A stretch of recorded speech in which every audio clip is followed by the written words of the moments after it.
We're back and we're ready to talk about the Snapmaker U1 with the real 2000 hour update. If you're just joining me for the first time, my name is basically Bensky and I do 3D printing, I do tech, travel, and a bunch of other things.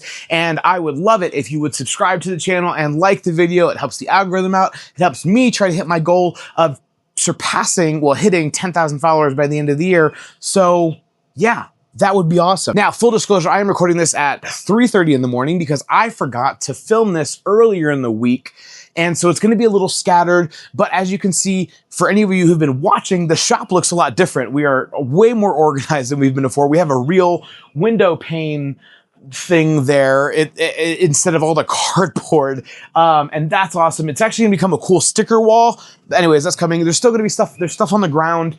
Again, the shop has gone through a major lift. As you can see here, we were able to finally figure out how to fit 3 Snapmaker U1s here. We have the second row back there that fit. Anyways, maybe this is too much information, you don't care, because you wanna know about the 2000 hour update with the Snapmaker U1. I'm waiting.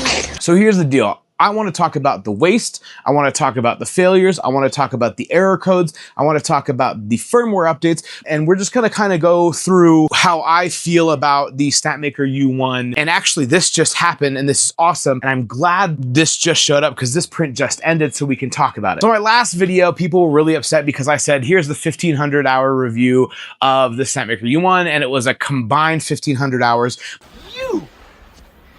You liar! But what's nice is I can now show you what it really looks like when these printers have 2000 hours. But first, let me show you this real quick.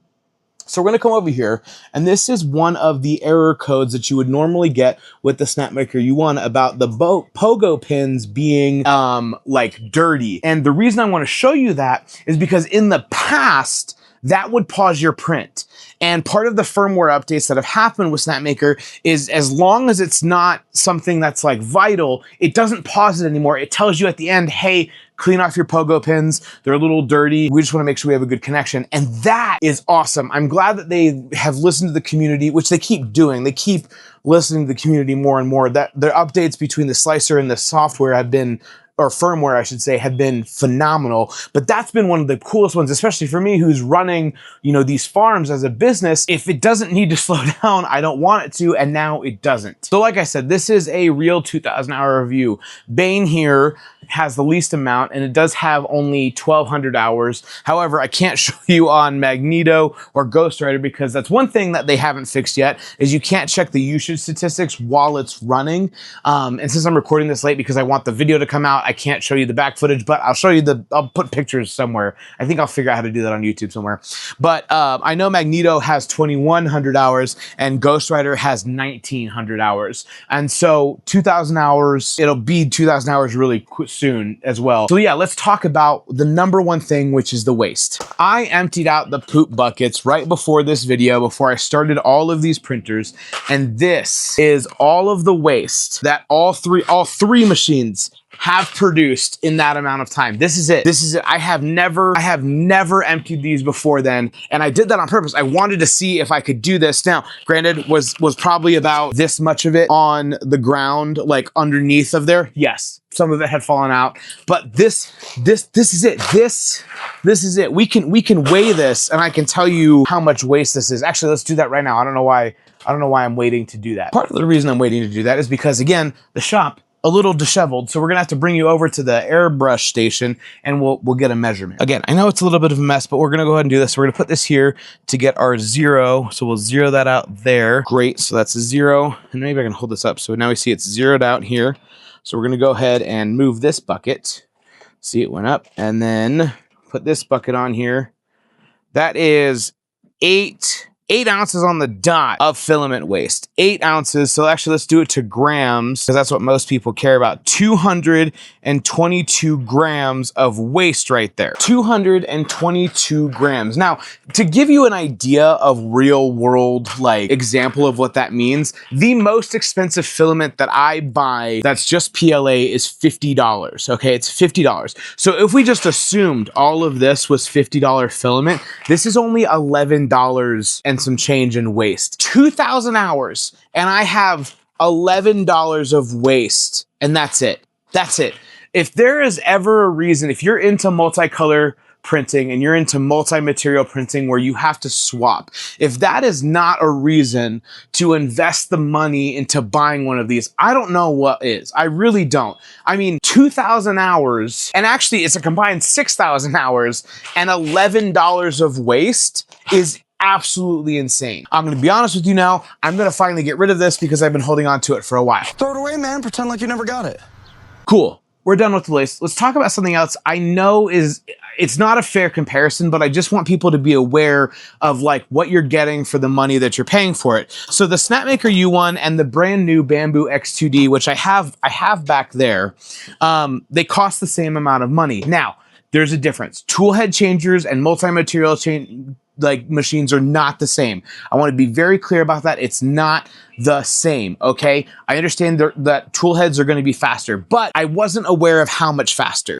The reason I say that is because I've been printing these masks from my Etsy shop, but also I'm trying to get ready for FanX, and I'm trying to print a lot of these, and holy cow, is it insane. I'm able to print 2 of these masks in the same time the X2D takes to print 1. Now, I didn't expect it to be double the speed.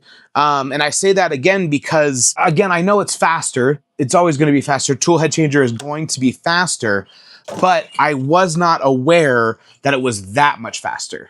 Now, again, these SliceWorks plates, absolutely amazing. I do have some other plates though as well that I'm testing, and I want to let you know the tests are going really well. For example, my bud Bill sells these purple Khedive plates, and they're pretty good. They're not, I don't know if I need to wash them more or what, but like these are really interesting. I think I can actually link Bill's shop to this video. So if you want to check out these, more than happy to, but I will still say right now, the SliceWorks plates have not let me down at all. In fact, I'm printing all of these little guys in like mass quantities without failures because of those SliceWorks plates. And I've appreciated everybody who's been buying them. I do get a little notification when people use my link in the bio, or in the description. So thank you for that. But here's another interesting thing. The default settings have just been getting better and better on the Snapmaker U1. Now, the only thing I do change is the interface layer. I do like having 3 interface layers on my projects, but it's kind of insane that it just came off. That's pretty good. And these are just default, or I mean, they're organic, I guess, organic tree supports, but still, I mean, this thing just freaking, they just pop off and it's so clean in there. It's just amazing. The quality of this machine has not gone down at all. In fact, it's just been getting better because of the updates to the firmware and everything else like that. It's been awesome. And there we go. If you guys want to buy your own Gengar mask, I have the links in my description. So, but these are cool. Shout out to Nico Industries. Yeah, these are freaking sick. Now, the cons. What are the cons of the machine? Well, one of the cons is we still don't have the official Snapmaker lid. I know they're working on it. I know there's a lot of development in it, but I would love to get an official one. The IKEA ones have been working. These models have been good. I went from this model for the top lid to this more slim one, except it doesn't have a backing on it. It's a whole thing, but it's fine. They are really big and they're really wide. Now, what's really cool is when I was at Remurf, I got to see the BQ station. It's not out yet, but it comes with a pop cap and it has this lower station with a filament drawer that slides out, and it is freaking sick. And you'll actually, I did the measurements. If I were to have that, I'd actually be able to fit 4 machines right next to each other. But I was able to move my shelves around, and now I can have 3 of them fit comfortably. I can get filament in and out, and it's awesome. So like that, but it's still a drawback. They do take up room, and it matters. I think for a lot of people, it mattered for me enough that I had to figure out how to put 3 across from each other, and then I have the 4th one over there, and then there's another row of 3 back there. One of the interesting things though is that this firmware 1.3.0 I don't think is actually 100% stable. I say that because I had one instance where the filament ran out and it didn't pause the print. It just kept printing and it didn't work well. In fact, it was on one of these Gengar masks, and you can see right here, it was actually the red didn't keep printing in here, so it did this really weird gap. And unfortunately, this is going to be, not unfortunately, it's going to be for my son now. But like, I can't sell this now. It's fine. It's just, that was really weird that had happened. But what's great is I've already heard Snapmaker knows about that, so they're fixing it. The other thing about 1.3.0 is for some reason it randomly is wanting me to like revert back to 1.1.1. I don't know why. It only reminds me once per machine, and then it doesn't remind me again. I don't know what the deal is. It could be my issue too. We've had like 6 power outages, and it has not been great and friendly to all the machines here. Here's the problem. That's all the cons that I have. I know there's a lot of people that have had some issues, right? I'm not trying to devalue those issues, but out of the 7 that I own, I don't have any more issues. Again, the pogo pins issue has gone away since I put the top covers on, unless there is one, like this one's giving it to me now, but it's also just saying just clean it off. It's not pausing the prints anymore. The software is working really well on the slicer. People complained about the slicer a lot at the beginning.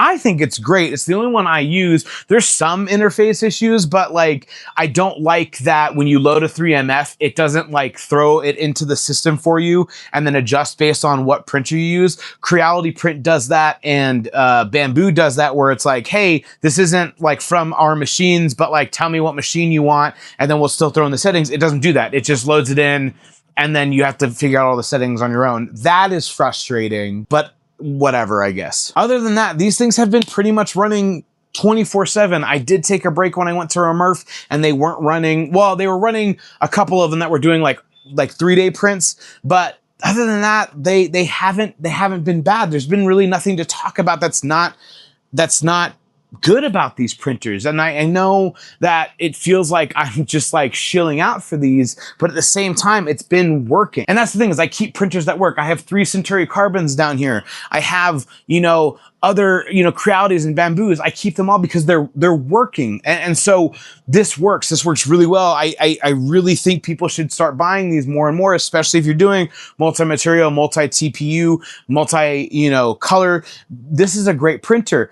And the coolest part is they are in stock. So people are getting them within like 2 days of ordering them, which is freaking fantastic. And maybe this is anticlimactic. Maybe you guys wanted a really cool, like, hey, this printer sucks, but it's just not true. 2,000 hours in, and we're having a good time still. We're rolling deep. I mean, I'm almost done this project where I was able to do this multicolor Spider-Man helmet in less than 20 hours, and it's freaking sick. I had to have painted all of these lines before, but now I can do them in the silk, and it looks really, really good. Anyways, guys, I want to know more about what you're seeing and what you want me to try to test. Maybe there's something that I don't do that you guys have been trying to do that's not working well for you, so you would like to see a test from me with the Snapmaker U1. I would love to know that. Again, thank you so much for everybody who has used my links, because it really helps me move forward in trying to accomplish the goal of doing this 100% full time. Now, real quick, again, it's 3 o'clock in the morning. It's probably 4 o'clock by now with all the recording that I've been doing. The contest does end today. When you guys are watching this video, it does end at 1 p.m.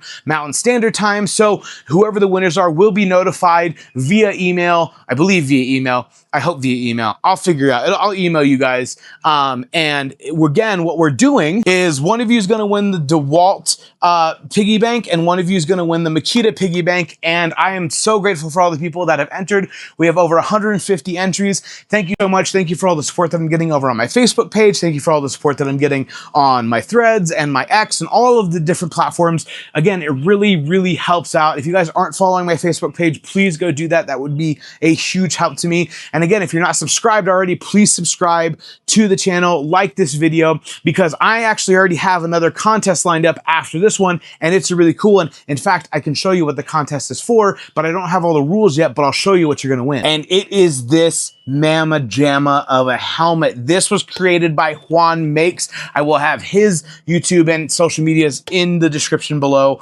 but this is freaking sick.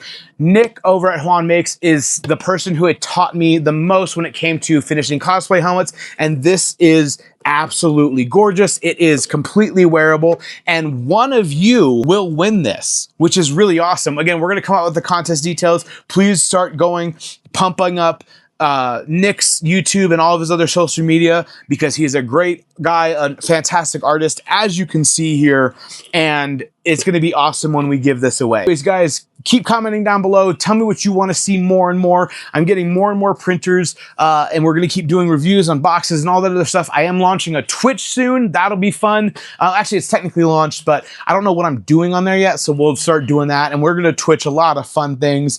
And the Patreon's coming, a lot of fun stuff, just a lot of really cool stuff, and a lot of secret projects that you're going to be able to look at here in a little bit. But anyways, guys, as always, I'm basically Bensky. Mistakes make magic, baby.